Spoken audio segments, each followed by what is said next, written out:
When he arrived at the base, the sun was still high. Families poured through the gates in pressed suits and summer dresses. Mothers clutched flowers. Fathers wore navy ball caps from their own service days. James stood at the edge of the parking lot, trying to gather the courage to walk through those gates. His reflection stared back at him in a car window. Hollow cheeks, matted hair. A beard that hadn't been trimmed in months. He looked like exactly what he was, a man the world had forgotten. He approached the entrance just as the ceremony was about to begin.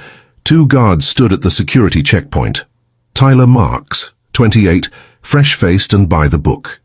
Brent Cole, 31, a little older, a little harder. They saw James coming and exchanged a glance. Tyler stepped forward first. "Sir, do you have identification?" James reached into his jacket and pulled out the invitation. It was wrinkled, stained with something that might have been coffee or mud. Tyler took it, studied it, frowned. "This says guest of Aiden Colton. Are you family?" "I'm his father." Brent stepped closer now, arms crossed. "You got any ID to confirm that?" James hesitated. His driver's license had expired 4 years ago. He had no proof. Nothing but a photo in his backpack and a name that no longer meant anything to anyone. "I don't, but I just want to sit in the back. I won't cause any trouble." Tyler looked at Brent. Brent looked at the line of families forming behind James. Protocol said no ID, no entry. But something in the way the old man stood, something in his eyes, made Tyler pause. "Wait here," Tyler said, and stepped aside to radio command. What Tyler didn't know was that at that exact moment, inside the auditorium, Admiral Catherine Hayes was reviewing the ceremony roster and preparing to deliver a speech about legacy, sacrifice, and what it meant to earn the trident. And the only person standing outside who truly understood those words was a homeless veteran everyone had already written off. Tyler came back a minute later. "All right, you can go in, but you'll need to sit in the back. And sir, we'll need you to keep your belongings with security." James nodded. He handed over his backpack. Brent took it, unzipped it briefly, saw the framed photo, the medal. He zipped it back up without a word and handed James a claim ticket. Tyler opened the gate. "Thank you," James said quietly. He walked through. The auditorium loomed ahead, white and gleaming in the late afternoon sun. He could hear the hum of voices inside, the shuffling of chairs, the distant sound of a brass band warming up. His heart hammered in his chest.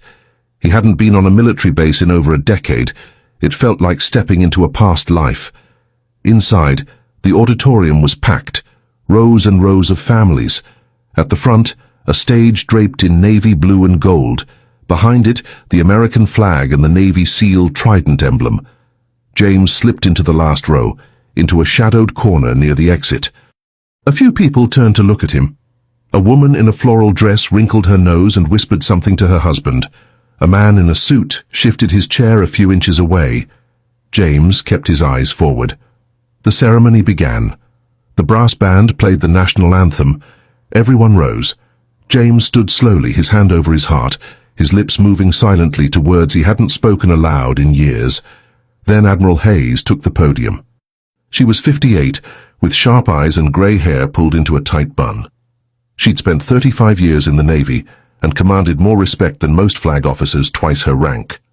"Ladies and gentlemen," she began, her voice steady and clear. "Today we honor the men who have earned the right to wear the trident. It is not a gift, it is not inherited. It is earned through pain, through fear, through the refusal to quit when every fiber of your being is screaming at you to stop. These men are not superheroes. They are human, but they have chosen to become something more." James listened, his hands clenched in his lap. He knew those words. He'd lived them, bled them, lost friends to them. The roll call began. One by one, the graduates were called to the stage. Each one received their trident from Admiral Hayes. Each one shook her hand, and then the tradition. The question she asked every single graduate, every single time.